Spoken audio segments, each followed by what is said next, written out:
খুলুমবাই সবকে নমস্কাৰ। আজি আমি দৰং ওদালগুৰি লোকসভা সমষ্টিৰ যিটো মুখ্য নিৰ্বাচনী কাৰ্যালয় এটা আনুষ্ঠানিকভাৱে শুভ উদ্বোধন কৰা হ'ল আৰু আমাৰ যি লক্ষ্য আছে এই দৰং ওদালগুৰি লোকসভা সমষ্টি আকৌ এবাৰ বিজেপি NDA মিত্ৰ জোটে দখল কৰাৰ সেই লক্ষ্য প্ৰাপ্তিৰ কাৰণে আজি সকলোৱে আকৌ এবাৰ সংকল্প গ্ৰহণ কৰিছে। আকৌ এবাৰ মোদী চৰকাৰ শ্লোগানেৰে আৰু আমি সম্পূৰ্ণ আশাবাদী দৰং ওদালগুৰি নৱগঠিত লোকসভা সমষ্টিত ভাৰতীয় জনতা পাৰ্টি NDA বিপুল ব্যৱধানত আকৌ এবাৰ এই সমষ্টিত জয়লাভ কৰিব। কিমান ব্যৱধানত জিকিব বুলি ব্যৱধান দেখা যাওক, ব্যৱধান বহুত হ'ব। গতিকে এইটো এতিয়া আজি এই মুহূৰ্তত আমি এইটো আন্দাজ কৰাটো সম্ভৱেই নহয়, কাৰণ বহুত ব্যৱধান হ'ব, ব্যাপক ব্যৱধান হ'ব। মূল প্ৰতিদ্বন্দ্বী কোন? সময় আহক, এতিয়া অলপ 2-4 দিন যাওক, কেণ্ডিডেটবিলাকে ক'ত যায় কি কৰে অলপ খা খবৰ ৰাখোঁ, তাৰপিছত অকণমান যিহেতু ইতিমধ্যে মাধৱ ৰাজবংশীক দিছে কংগ্ৰেছে আৰু BPFৰ পৰা দিছে দুৰ্গা দাস বড়ো, তেওঁলোক দুজনে কিবা প্ৰভাৱ পেলাব নেকি বা বিজেপিৰ অংকত খেলি মেলি কৰিব নেকি? তেওঁলোকৰ ভোটটো তেওঁলোকে পাব দুটা ভাগত ভাগ হ'ব। তেওঁলোকৰ যিখিনি ভোট আছিলে সেইখিনি দুটা ভাগত থাকিব আৰু আমাৰ কাৰণে এটা গৌৰৱৰ দিন, এটা স্মৰণীয় দিন।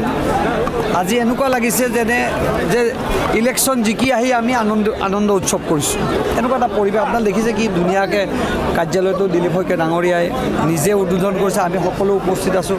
কাৰ্যকৰ্তা যথেষ্ট উৎফুল্লিত আৰু অনাগত দিনত দিলীপ শইকীয়া ডাঙৰীয়াই খুব ভাল ভোটত জিকিব।